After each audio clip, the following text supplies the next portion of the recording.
En el año de 1842 fallece en Lima Bernardo O'Higgins, que es considerado el padre de la independencia de Chile.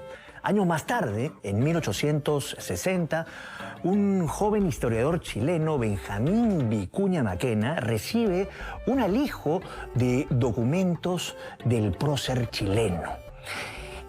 Ahí encuentra los reglamentos y las constituciones de la Logia Lautaro de Chile. Esta era una réplica de la misma Logia Lautaro de Buenos Aires.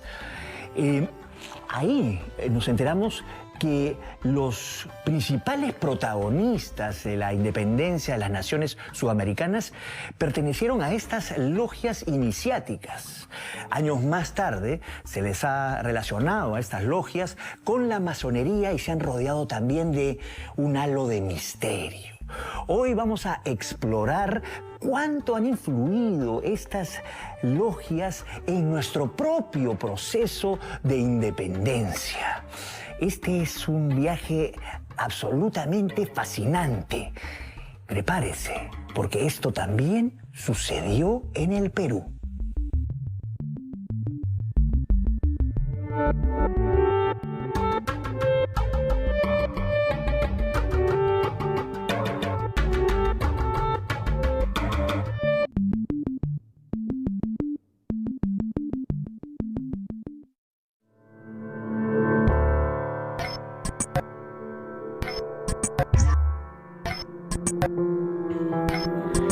Bueno, Marinés, gracias por acompañarnos un poco en este viaje iniciático por el mundo de la masonería y sobre todo sus efectos en el Perú y su influencia en la formación de la República, ¿no?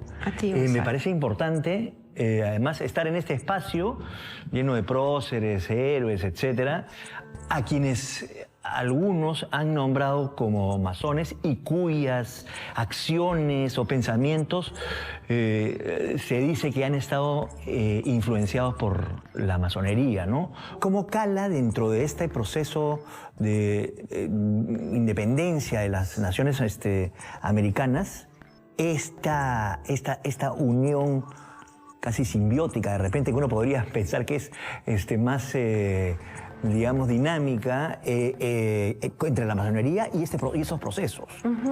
Bueno, como es un tipo de asociación secreta, ¿no?, masculina, como eran las formas en esa época, entonces se prestaba no solamente para las luchas independentistas. Por lo tanto, vas a encontrar logias que pueden ser realistas también y en distintos espacios. Mira, por ejemplo, no quiero dilatar tanto esto, pero en un espacio tan interesante como el Brasil, donde el regalismo es real, entonces vas a encontrar logias masónicas pro-monárquicas, o también vas a encontrar, o pro-emperador, logias pro-republicanas.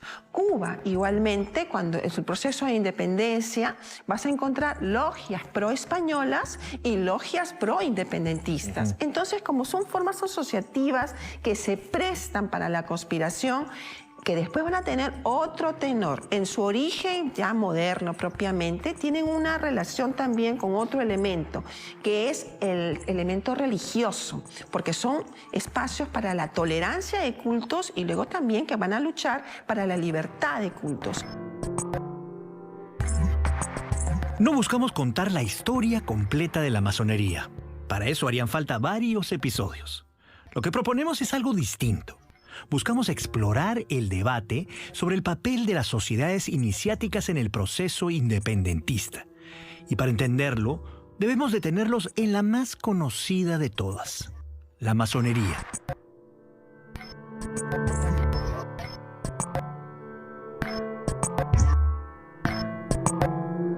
Las logias masónicas son un grupo de hermanos que se juntan en un determinado lugar con determinadas características, cumpliendo normas y tradiciones para hacer o trabajar el arte real y hacer masonería.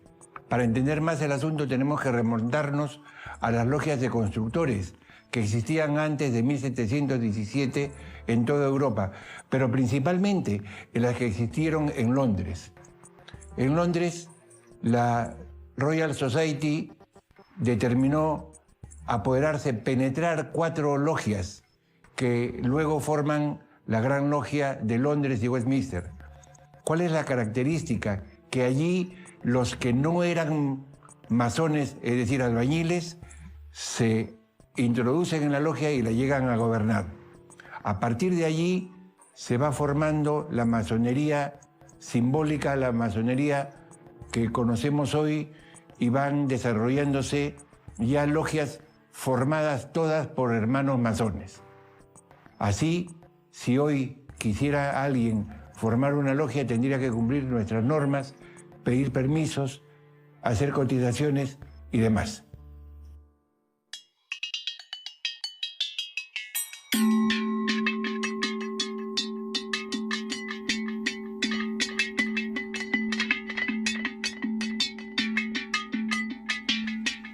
Durante la Baja Edad Media, los albañiles que construían esas grandes catedrales góticas se agremiaban para compartir secretos básicos de su profesión o su gremio. A esta etapa de la masonería se le llama la masonería operativa. Y ellos mismos se dividían en 3 grados: aprendices, compañeros y maestros. La idea era compartir, como decía, estos conocimientos técnicos y específicos de una misma profesión. Pero luego, con el tiempo, personas ajenas a la albañilería se fueron asociando también para compartir estas formas de organización y compartir también ciertos secretos o conocimientos específicos.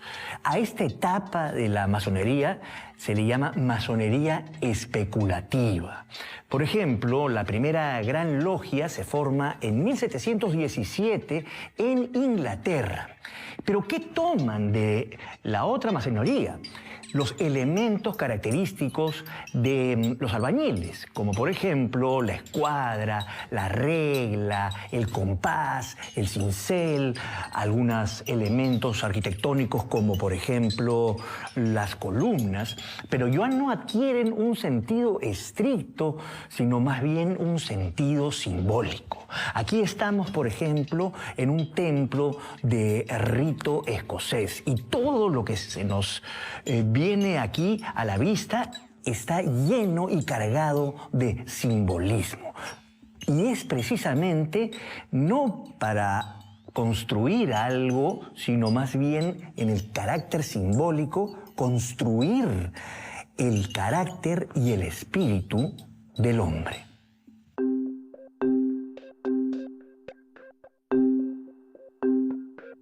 Aunque los masones sitúan la existencia de una logia en el Perú desde el siglo XVII, la primera evidencia documental aparece en 1753, cuando la Inquisición requisó a un comerciante unas estampas con símbolos masónicos. Poco después, en la década de 1770, fueron acusados de pertenecer a la masonería Pedro Fox y el francés Diego Lagrange. Sin embargo, no fue hasta 1821, con la llegada de San Martín, que se organizaron las primeras logias formales, probablemente con apoyo de masones de la Expedición Libertadora. Sí hay existencias comprobadas de una serie de sociedades secretas, ¿no? Grupos que se reunían, ¿no? Para poder conspirar, sobre todo en la Lima, previa a la llegada de San Martín, ¿no? Eso tenemos muchísima información, pero de las logias masonas, si existían, no tenemos esa información fidedigna, ¿no? Sí, de algunos elementos probablemente dispersos, algunos extranjeros sobre todo, que en el mejor de los casos podríamos decir que colaboraron, ¿no?, en este proceso conspirativo. Si bien se sabe que muchos protagonistas de las luchas por la independencia estuvieron vinculados a la masonería, el debate sobre la real influencia masónica en los procesos libertarios ya lleva un largo tiempo. De este debate se destacan 3 perspectivas. La primera, generada por las propias logias masónicas que han ido construyendo a partir de pues, una serie de intelectuales, ¿no?, de las propias logias, la idea de que éstas participaron activamente en la independencia, ¿no? Es la construcción de una historia donde la masonería ha sido fundamental en el proceso de ruptura en no solamente el Perú, sino en América.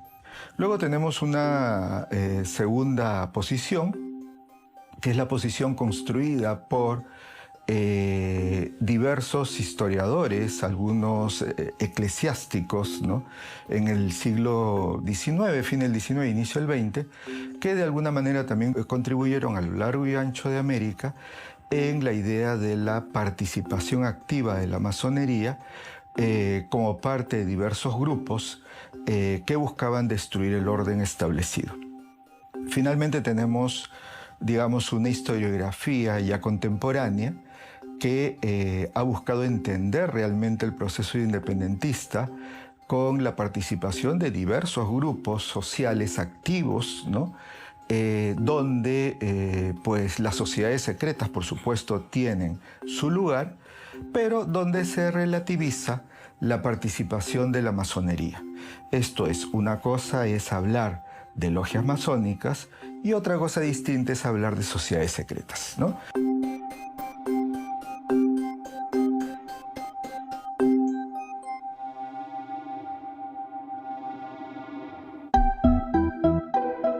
Las sociedades secretas, no solo la masonería, fueron comunes en procesos de ruptura como las revoluciones del 18 y 19, proliferando tanto en América como en Europa.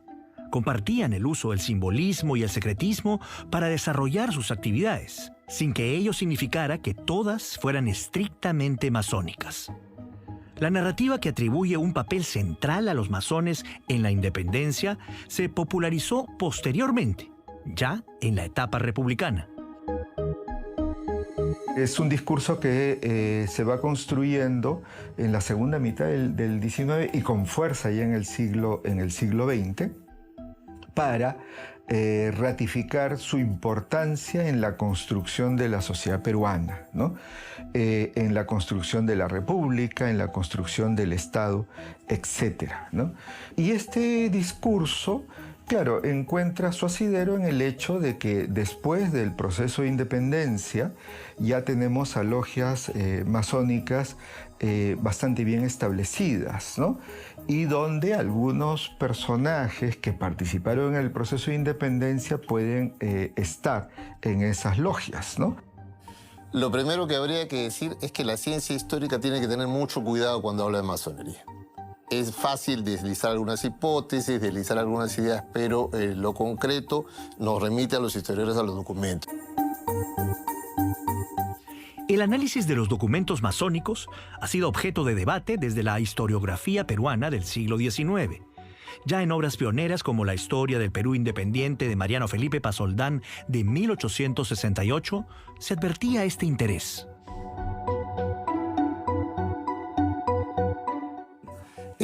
Pasoldán lo que dice es que la logia es bastante poderosa, ¿no? Pero no vincula logia con masonería, ¿no? Y estos argumentos después son rebatidos.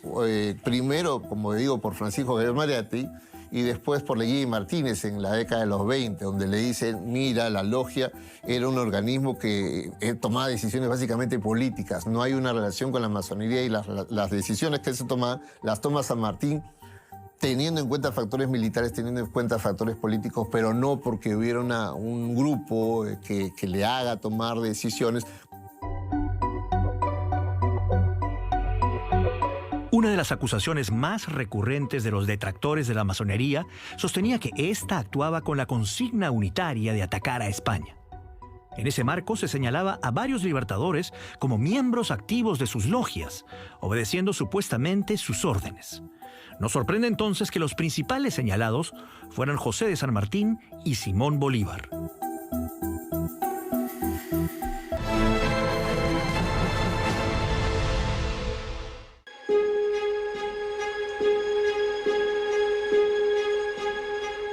Uno de los los protagonistas centrales de la independencia, señalado como masón, fue el general José de San Martín. Para la memoria masónica, la afirmación es categórica. San Martín fue masón y gracias a ello emprendió la lucha por la independencia de Argentina, Chile y el Perú. Cuando San Martín, retirado ya de la causa libertadora, reposa en Francia y vive junto con su hija, al fallecer, la nación argentina pide su cadáver para darle sepultura honrosa y su hija la niega. Recordemos que Perú fue quien solventó los últimos años de vida de don José de San Martín, nuestro hermano José de San Martín. Y cuando llega a Buenos Aires, la Iglesia Católica no lo quiere, no admite enterrarlo dentro de la catedral y hacen una especie de añadido a la catedral para que allí se entierre San Martín e incluso lo ponen inclinado. Eso quiere decir que si los ancestrales contendores de la masonería, como es la iglesia tradicional y proespañola de ese tiempo, lo rechazaba, era prueba que para nosotros era masón. Y hay otra carta que está de Puyol, un miembro del gobierno de la provincia de Argentina, de Buenos Aires, que le da cuenta a San Martín de los problemas que tiene en la ciudad de Córdoba, y al momento de firmar se despide de su gran amigo y 3 puntos que para nosotros identifica a un hermano. Muchos no están de acuerdo con estas afirmaciones. Para buena parte de la historiografía, San Martín habría formado parte de alguna de las múltiples sociedades iniciáticas de la época, concretamente la Logia Lautaro. Sin embargo, no existe evidencia concluyente que demuestre su pertenencia a la masonería. Las sociedades secretas, pululaban, ¿no?, en los diversos ámbitos americanos como parte de estos espacios de sociabilidad donde se iban gestando y desarrollando una serie de ideas fundamentales, no solamente para el proceso de ruptura en la independencia, sino además para la construcción del nuevo orden, ¿no? En ciertas narrativas, San Martín, sus allegados y la masonería con la que se les vincula han sido acusados de actuar bajo órdenes de Inglaterra, enemiga histórica del Imperio Español. Hay autores que sostienen esto, ¿no? Ricardo de la Cierva, que es un investigador español, sostiene esto. Francisco Doni, que es un argentino, también sostiene lo mismo, que Lautaro era una especie de agente de otros grandes poderes extranjeros, que lo que decidía Lautaro se decidía en Londres y que nada más eran piezas políticas, pero eso no tiene un sustento documental. Nosotros seríamos muy aventurados en decir eso, ¿no? Son hipótesis que no tienen un sustento. Entonces, para la academia decir que Lautaro decidió ciertas cosas o que la masonería decidió ciertas cosas en la emancipación, como reitero, no está documentado. Era una logia simbólica, representativa. A esa es la que perteneció San Martín y no respondía a intereses internacionales de subordinación. Su único objetivo era libertar el Perú y formar pueblos republicanos. La posición del instituto es siempre velar por el legado de San Martín. San Martín, cuando ya instala su protectorado, también forma una logia acá en el Perú, pero era para unificar los criterios entre los que había liberado la nueva república, para que haya una unión entre ellos, más que una subordinación a intereses extranjeros, ¿no? La Logia Lautaro desempeñó un papel decisivo al movilizar recursos y hombres para las guerras de independencia. Sus integrantes llegaron a conformar un núcleo de poder criollo que ejercía una influencia determinante en la política del Río de la Plata. ¿Qué era esta Logia Lautaro que se había formado además en Europa y cuya germen y sus ideas vinieron a Sudamérica? ¿Cuánto de esto es cierto en el sentido de que esa logia o esas logias Lautaro sean masónicas de verdad? Tienen elementos masónicos, sin duda, el juramento, por ejemplo, el secreto, pero la finalidad es esencialmente la liberación del territorio de estas naciones, ¿no?, para que alcancen la independencia. O sea, tienen una finalidad inmediata. De ahí una finalidad también conspirativa, ¿no?, y de difundir estas ideas por la libertad y obviamente también información. Esa es la idea también de una logia, aunque no estén supeditadas a un oriente, no vas a encontrar eso, ¿no? Incluso la parte documental es muy difícil. Digamos que sabemos de ellas a través del testimonio que se recogió de Sapiola, por ejemplo, que fue uno de los involucrados, bueno, muchos años después, ¿no?, que recogía sobre cómo se supone que fueron estas logias. Pero no hay mayor evidencia documental. Lo cierto es que en esa época hubieron sociedades patrióticas, sociedades, formas de sociabilidad de tipo masónico, es lo que yo he encontrado.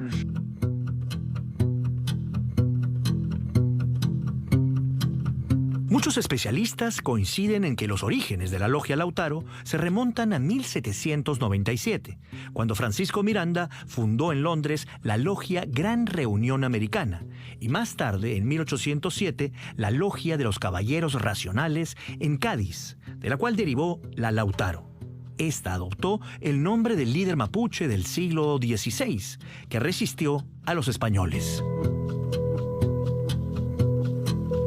Y cuando se habla de Lautaro, se cree que esta logia que se habría originado en Cádiz, fundada por Francisco Miranda, luego pasa a Buenos Aires, pasa de Buenos Aires a Mendoza, de Mendoza a Santiago, de Santiago a Lima, y se habla de la logia Lautaro como si fuera la misma logia durante todos esos años, cuando lo que mis investigaciones, mis estudios dicen que esta logia va perdiendo poder. La logia que llega a Buenos Aires no es la misma que llega a Santiago de Chile y llega bastante debilitada a Lima, donde se mantiene en 1822. Lo que yo sostengo es que la logia Lautaro era una suerte de protopartido político que tenía ideas y aspiraciones políticas, que tenía formas y ritos masónicos, eso sí, eso es indudable, hay prueba documental de ello, pero no tenía una vinculación con la masonería. Y de hecho algunos personajes, por ejemplo San Martín, el mismo Bolívar, tuvieron nexos con la masonería, pero yo sostengo que más era lo que la masonería confiaba en San Martín que lo que San Martín confiaba en la masonería. De igual forma con Bolívar, es una relación que es intermitente, ¿no? Igual podría decirse con O'Higgins o con otros personajes de estos procesos emancipadores. En 1812, San Martín partió de España, donde ya se había integrado a la Logia Lautaro de Cádiz junto a otros americanos. Con algunos de ellos, como Carlos María Alvear y Martín Sapiola, fundó el mismo año la sección lautariana de Buenos Aires. Las investigaciones más recientes sobre la Logia Lautaro sugieren que era una sociedad secreta, más que una logia masónica, ¿no? Diversos testimonios, por ejemplo, de Bartolomé Mitre, hacia la década de 1880, ¿no?, que es una fuente bastante confiable para el caso argentino, subraya claramente de que no era una logia masónica. Y no lo era a pesar de tener algunos ritos, ¿no?, propios de una sociedad secreta, ¿no? Pero no iba más allá de eso, ¿no? Más bien, la Logia Lautaro, que se construye poco a poco en Londres y luego en Cádiz, ¿no?, con americanos, cuyo objetivo inicial es incentivar la revolución en América, pues Lautaro fue una sociedad secreta americana con un objetivo definido y que luego va construyendo sus propios espacios en Buenos Aires, en Chile. Tanto la Iglesia como el Imperio Español se habían declarado enemigos de la masonería y de cualquier logia. En el siglo XVIII se emitieron 2 bulas que prohibían su existencia y excomulgaban a sus miembros. Y además, el rey Fernando VI ordenó perseguirlas. Por ello, tanto la masonería como la Logia Lautaro debían mantenerse en la clandestinidad. En las constituciones de Lautaro, halladas por Vicuña Maquena, se advertía expresamente que todo hermano que revele el secreto de la existencia de la logia, ya sea por palabras o señales, será reo de muerte por los medios que se halle conveniente. Hay un intento de recomponer Lautaro. Aquí a Lima llegan una logia muy pequeña, una logia de 5 o 6 oficiales, que no es para nada la logia poderosa que existía en Mendoza, no es para nada la logia poderosa que existía en Buenos Aires, que sí, en Buenos Aires se llega a tomar decisiones sobre los mandos políticos y militares. Aquí Lautaro llega debilitada, como una suerte de sostén de San Martín, pero no en el grado que había antiguamente, ¿no? En Santiago, ni siquiera en Mendoza. Es una logia bastante débil que está acompañando a San Martín, ofreciéndole de alguna manera un respaldo, pero no pues es capaz de intervenir sobre sus decisiones. Llega aquí hasta 1822 y luego con la salida de San Martín en septiembre de 1822 termina por diluirse. Empiezan los debates intensos de monarquistas, republicanos o incluso cada uno siguiendo a caudillos, etc. Lo mismo en Chile. De modo que cuando ya llega al Perú es una organización agónica y que, según los estudios, pues en los primeros debates muy locales, ¿no? En la manera como San Martín va estructurando el protectorado, finalmente deja de tener importancia, ¿no? De modo que no podemos relacionar al estado actual de las investigaciones a Lautaro con cualquier gran logia masónica que se haya construido, ¿no?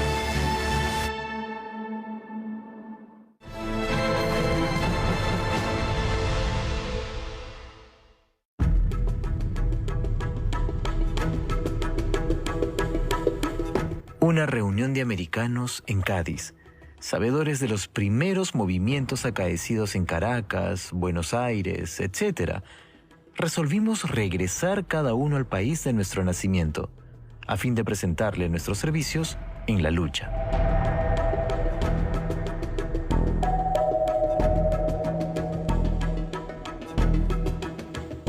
Varios años después de la independencia, el general San Martín escribía algunas cartas a varios políticos latinoamericanos de entonces. Por ejemplo, en 1848 mantenía correspondencia nada menos que con Ramón Castilla. Y en estas cartas, con contenido autobiográfico, nos enteramos de que las logias iniciáticas como la Lautaro fueron formadas por americanos residentes en Europa que tenían ideales independentistas. Y fueron ellos quienes tejieron estas redes que luego le dieron forma a los proyectos independentistas en toda América del Sur.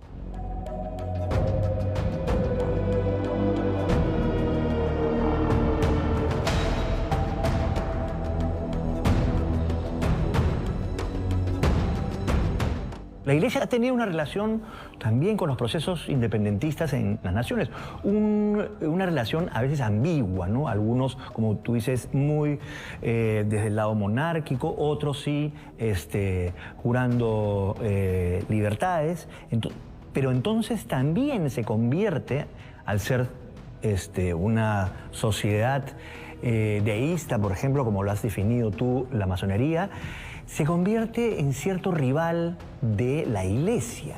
La encíclica In Eminenti de 1738, de hecho, condena a la masonería, y también la de 1751, que es otra bula papal, también condena la masonería y excomulga a todo aquel que la practique. Inclusive con León XIII, ya en el siglo XIX, también hay una condena muy abierta y crítica muy fuerte a la masonería y a todos otros... a toda cualquier doctrina que practique el racionalismo o que critique a la Iglesia. Y eso tiene que ver, en el caso ya peruano, ¿no? Primero, veamos que hay una crítica muy fuerte y temor a la expansión de las ideas de la Revolución Francesa. Se adjudica, incluso hay una famosa leyenda negra sobre la conspiración masónica, que no tiene mucho sustento en la realidad, pero sí es importante señalar que sí hubo logias masónicas involucradas dentro de este proceso, como muchas otras asociaciones. O sea, la vida asociativa era un hervor en todo el periodo ilustrado para el caso de Francia, ¿no? Y durante el proceso revolucionario también. Entonces, desde las monarquías que estaban en contra del proceso revolucionario, se adoptaron mucho, por ejemplo, los discursos del abate Barrés, yo recuerdo mucho, y esto era, pues, esta idea de la conspiración, esta suerte de paranoia, ¿no? De lo que los masones van a hacer la revolución y están conspirando, porque son sociedades secretas. Es bien sabido que San Martín era un católico practicante. De hecho, incluso se casó por la iglesia. La relación entre masonería y religión siempre ha sido motivo de controversia. Sin embargo, desde los inicios de la masonería especulativa, la creencia en un ser superior siempre ha sido un elemento central. Por ejemplo, en las constituciones de Anderson de 1723 se dice literalmente que un masón nunca será un estúpido ateo o un libertino irreligioso. De ahí la idea del gran arquitecto del universo, cuyas siglas están presentes en las logias y los templos masónicos. Se dice también por eso que la masonería es deísta, es decir, que respeta la creencia individual de cada persona en materias religiosas, pero exige, sí, la creencia en un ser divino, ordenador del universo, en las leyes espirituales que nos rigen.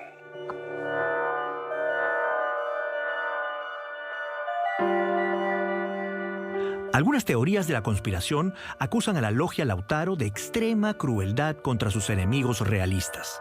Sin embargo, aunque hubo excesos propios de la guerra, también se permitió la huida de los derrotados y no fueron raras las conferencias de tregua. Cuando Monteagudo decide expulsar a miles de españoles, los embarca, muchos de ellos mueren en alta mar, ahí hay una crueldad innegable. Pero de ahí atribuirle a la masonería o a las logias ese tipo de crueldades hay una distancia. Yo pienso que más se trató de decisiones políticas que toma el propio Monteagudo en el convencimiento de que los españoles tenían que salir de aquí. Y lo justifican en las memorias que escribe un año más tarde, en la justificación de sus acciones, él describe por qué toma esas decisiones. Ahora, de que hubo crueldad, efectivamente hubo crueldad. Entonces, eso nos sirve sirvió a una cierta historiografía para tejer una leyenda negra, decir pues que los masones eran excesivamente crueles.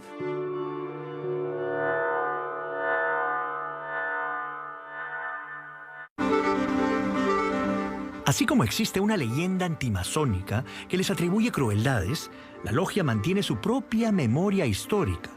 Paradójicamente coincide con sus críticos en que Lautaro fue una logia masónica, pero los masones subrayan positivamente su papel progresista en la gesta de la independencia latinoamericana. En 1789 viene a fundarse la Gran Reunión Americana en Londres, que tiene su correlato luego en París. Y estas, la de París, forman las logias Lautaro a pedido de O'Higgins. O'Higgins y demás libertadores formados en estas logias, tanto de Londres como de Madrid, salen huyendo cuando el rey absolutista, luego de la Constitución de Cádiz, logra recuperar el poder y se quita la careta de demócrata y se vuelve nuevamente un tirano como lo había sido siempre. De allí huyen los libertadores y llegan a América con la clara idea de las logias lautarinas o logias de Lautaro. ¿Cuáles o qué significan estas logias de Lautaro? Logias operativas que tienen un fin específico, que era la libertad de América. No querramos pedirles a las logias lautarinas que tengan libros de actas que inicien, adelanten o exalten, hagan aniversarios, no. Eran una logia, reunión de masones con un propósito que era sacar al Imperio Español de Sudamérica. Si hablamos de Bolívar, todas hemos hablado que hay evidencias estrictas que sí fue iniciado, ¿no? Quizás su gran maestro, ¿no? Francisco de Miranda, o su influencia mayor, porque su maestro, Simón Rodríguez, que me imagino que también haya influido en eso, tiene una iniciación en la masonería, pero después hay un cambio de visión, ¿no? Bueno, es muy probable que Miranda también ha tenido este tipo de pertenencia a la masonería. Recordemos que Miranda vive en Inglaterra, para empezar, donde las logias masónicas eran algo muy popular. También Miranda había vivido en Francia, llega hasta Rusia, en fin, tiene una serie, un itinerario de vida fantástico. Robertson, me parece que es uno de sus biógrafos, lo describe muy bien. Y además, Miranda es el que sí tenía la idea más clara de cómo podría ser este proceso de la independencia. Y efectivamente se afirma que Bolívar sí fue iniciado en una logia francesa, pero posteriormente Bolívar, que es el rey de las contradicciones, también se prohibió las logias masónicas en su momento. El historiador español Juan Antonio Ferrer señala que Bolívar es uno de los pocos libertadores de América cuya condición masónica está documentada, concretamente en la logia San Alejandro de Escocia de Francia. Un acta de 1806 acredita su paso de aprendiz a compañero. Sin embargo, el propio Ferrer advierte que Bolívar pronto perdió interés por la logia y, de hecho, el 8 de noviembre de 1828 prohibió todas las sociedades secretas, incluyendo la masonería. Probablemente creo que es muy diferente el primer Bolívar, ¿no? Que no está ejecutando el poder, al Bolívar que además ha sido duramente perseguido con múltiples actos de intentos de asesinato, ¿no? Entonces, y que además ya tiene muchos enemigos de aquellos que en su momento habían colaborado con él. Entonces recuerda que siempre el único con el cual él se mantiene fiel, porque lo reconoce, es a Sucre. Entonces el libertador habría prohibido las sociedades secretas por temor a que pudieran conspirar contra él. Según la interpretación masónica de la historia, Bolívar se apartó de los ideales libertarios y por ello terminó prohibiendo las logias. Masón fue Bolívar toda su vida, hasta que reniega de la masonería. ¿Cuándo? Cuando pretende hacerse dictador en el Perú y José Faustino Sánchez Carrión lo rechaza, lo repele y señala que el Perú no va a admitir más dictadores.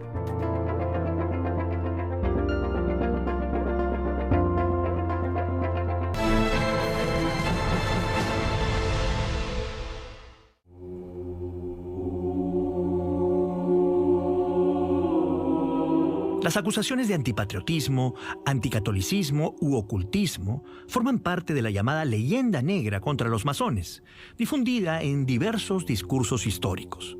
No obstante, la mayoría de historiadores profesionales coincide en que tales señalamientos carecen de respaldo en investigaciones serias.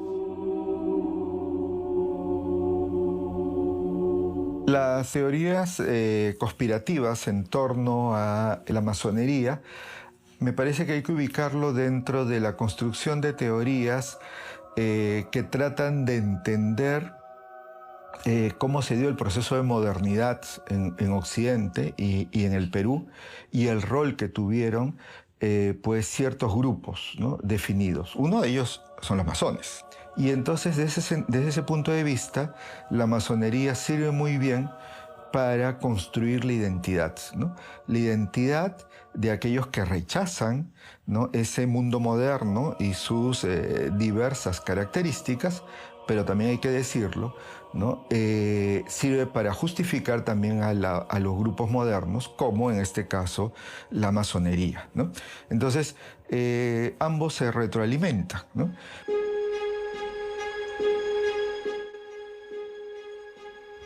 Eventos históricos controversiales, como las conferencias de Punchauca en junio de 1821, donde San Martín y el virrey José de la Serna acordaron un breve armisticio, o la entrevista de Guayaquil en julio de 1822 entre San Martín y Bolívar, alimentan el debate sobre el papel de la masonería, pues se sostiene que sus protagonistas habrían sido miembros de ella. La Serna era, o habría tenido vinculaciones con la masonería igual que San Martín.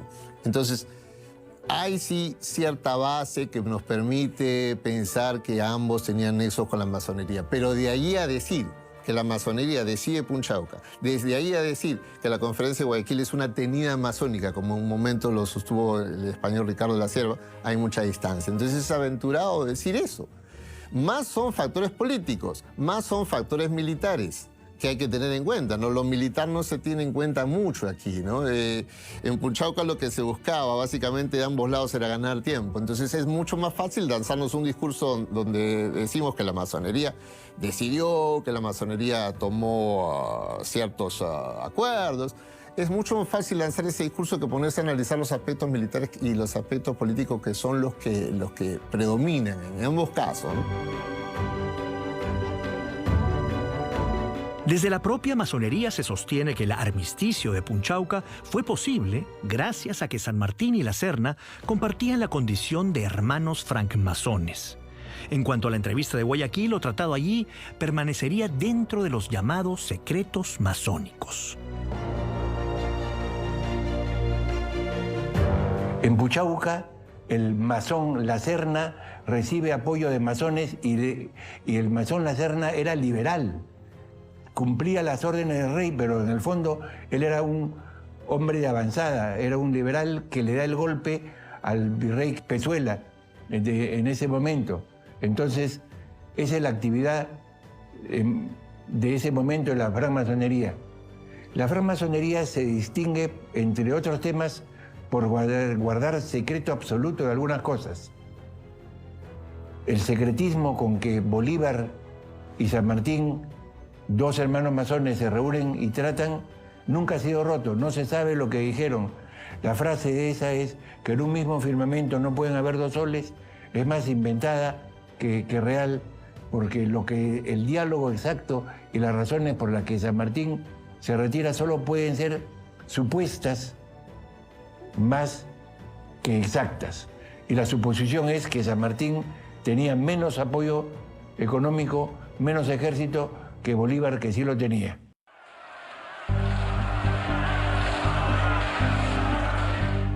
Mucho se ha especulado también sobre la batalla de Ayacucho.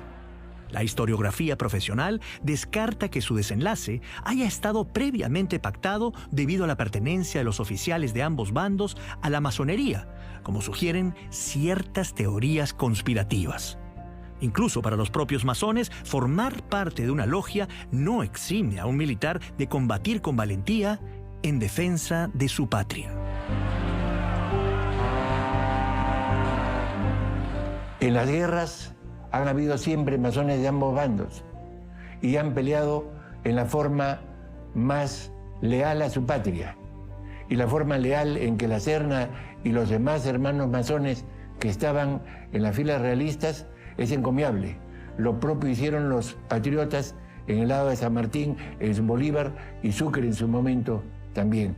No hay contraposición en que haya sido liberal o masón y que haya cumplido las órdenes de España. Cierta mirada también a la masonería, sobre todo miradas más conspirativas, digamos, que la masonería es el germen fundamental de la consecución de las libertades en esa parte del mundo y que sin la masonería, pues esto no se habría aglutinado. ¿Y qué hay de cierto? ¿Cuál es la mirada? Aunque ya lo hemos tocado un poquito, la mirada de la historiografía, ¿no? ¿Qué es lo que se opina acerca de esto? Bueno, existieron una serie de publicaciones contra la masonería. Una vez ocurrida la Revolución Francesa. Recuerda que te mencioné el famoso Abate Barrés, ¿no? Entonces, Y se argumentaba que la masonería era pues la culpable de y uno de los detonantes por el hecho de estas sociedades secretas, conspirativas, ¿no? De esta ocurrencia, esta revolución que había causado tanta muerte, especialmente del periodo del terror. Y obviamente las monarquías vecinas, ¿no? Especialmente la española, ¿no? Bueno, la austriaca, en fin, habían difundido esta idea de la masonería como una sociedad conspirativa, como una red incluso, ¿no? Una organización transnacional. Específicamente destinadas a generar revolución, Exacto. a destruir a la Iglesia Católica. Exacto, exacto. Bueno, lo cierto es que la masonería no tuvo ese poder, ¿no? Como se señala. Sin embargo, como por su multiplicidad, para empezar, ya hemos explicado un poco que no hay una sola posición política dentro de este tipo de organizaciones o formas de sociabilidad. Hay múltiples formas y son útiles para las cuestiones que se estén discutiendo en cada nación. La francmasonería ha tenido siempre dos contrarios, y trato de evitar la palabra enemigos, que son el poder y la Iglesia conservadora. Nosotros pregonamos la absoluta igualdad. No nos importa que venga un soldado y un general. Los dos entran al mismo nivel, se sientan juntos y cumplen los deberes de su grado y los deberes de su oficio. Cuando así vieron los reyes, nos tuvieron un recelo. Cuando así vieron las oligarquías religiosas, fue exactamente igual, porque no podía ser que un judío tuviera igual capacidad de sentarse y gobernar una logia como lo tenía un cristiano o un musulmán. Yo les pido ver el escudo de la Gran Logia de Israel. Tiene una estrella de David, tiene una cruz y tiene una media luna. Para nosotros todos somos iguales y todos somos hijos del gran arquitecto del universo.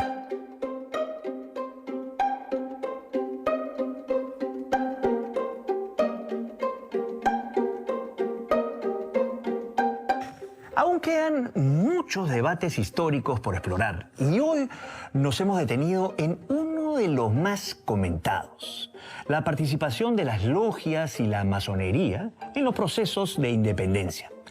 Como hemos visto, existen posturas diversas, desde los historiadores que matizan el papel de las logias hasta la tradición masónica que reivindica un rol protagónico, pasando por las teorías de conspiración que hablan de complots en las sombras. Una conclusión clara de este episodio es que para formarse una opinión propia es necesario leer e investigar. Y eso es precisamente lo que seguiremos haciendo. Así que nos vemos a la próxima.